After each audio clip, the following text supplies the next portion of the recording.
On November 29, 1925, a steamship called the SS Cotopaxi left Charleston, South Carolina, loaded with coal, bound for Havana, Cuba. 32 crew members were on board.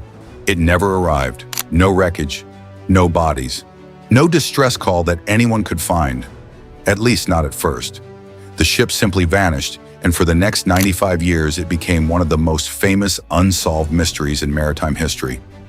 A cornerstone story of the so-called Bermuda Triangle. Then in 2020, someone finally found it. And what they discovered wasn't a story about aliens, time warps, or sea monsters. It was something far more unsettling, because it could just as easily happen today. It's worth pausing on how strange this actually is. The Cotopaxi wasn't a small fishing boat. It was 253 feet long, roughly the length of a 25-story building laid on its side.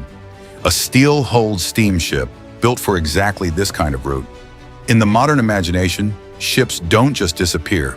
We track them by satellite. We have radar, GPS, emergency beacons. But in 1925, none of that existed. A ship at sea was, for all practical purposes, alone. If something went wrong between ports, there was no signal, no tracking, no way for anyone on land to know, until the ship simply failed to arrive. That silence is exactly what fed decades of speculation. With no evidence either way, people filled the gap with the only thing they had: theories. The Cotopaxi's disappearance happened to fall within the loosely defined region of ocean that would later become known as the Bermuda Triangle, and it became one of the legend's founding stories. Over the decades, the explanations got more elaborate. Some blamed mysterious magnetic anomalies. Some pointed to claims of sea monsters. The story even made it into pop culture in the 1977 film Close Encounters of the Third Kind. The Cotopaxi is depicted being recovered in the middle of the Gobi Desert, deposited there by aliens. For nearly a century, that was the closest thing to an answer the public had. A Hollywood joke standing in for a real, unsolved tragedy. The actual answer came not from a research vessel or a government investigation, but from one diver with a hobby. Marine biologist Michael Barnett had been exploring shipwrecks off the coast of St. Augustine, Florida, for years. Locally, divers had long known about a large wreck they called the Bear Wreck, sitting roughly 35 nautical miles offshore. It was unusually large compared to the other wrecks nearby, and unusually well preserved. But for decades, nobody had been able to prove what ship it actually was. Barnett spent years on it. He measured the wreck precisely, 253 feet long, just over 43 feet wide. He combed through old newspaper archives and insurance records, cross-referencing dozens of ships that had gone missing in roughly the same era, in the same stretch of ocean. Then he brought in British historian Guy Walters, who uncovered something nobody had connected before. An old insurance broker's record showing that the Cotopaxi had sent out a distress signal on December 1st, 1925, and that the signal had been picked up by a radio station in Jacksonville, Florida. That detail mattered enormously. Jacksonville isn't anywhere near the commonly cited boundaries of the Bermuda Triangle.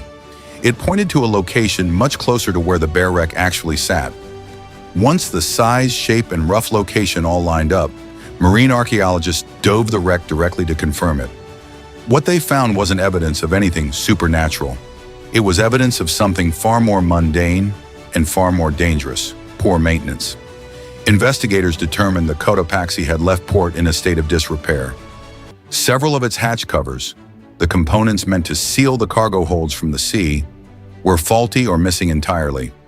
When the ship sailed directly into a powerful, fast-moving storm, those gaps became the ship's undoing.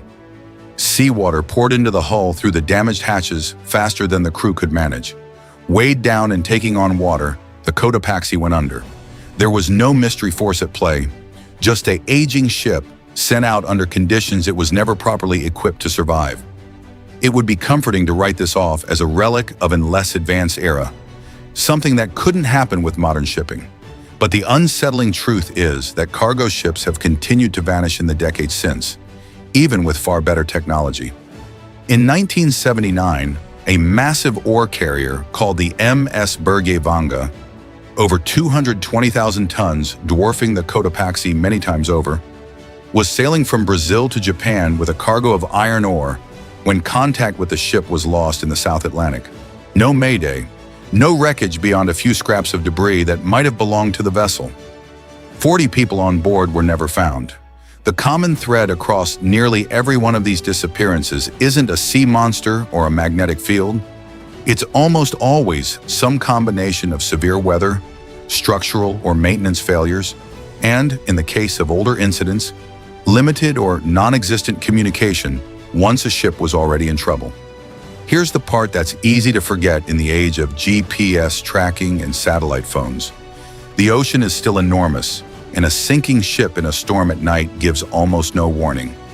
Even today, if a vessel goes down quickly in deep water, far from shipping lanes, locating wreckage can take years, or in some cases never happen at all. The Cotopaxi mystery wasn't solved by better technology. It was solved by one person spending years cross-referencing old paperwork, simply because nobody else had bothered to look that closely. In the end, the SS Cotopaxi wasn't taken by the Bermuda Triangle, aliens, or anything unexplainable. It was taken by a storm it should never have sailed into, with equipment that should have been fixed before it left port. The real story turned out to be less mysterious than the legend, but in some ways more disturbing, because it's a story that's repeated itself in different forms again and again across the last 100 years. The ocean doesn't need a supernatural explanation to make a ship disappear. Sometimes all it takes is bad timing, a few overlooked repairs, and a storm that arrives at exactly the wrong moment.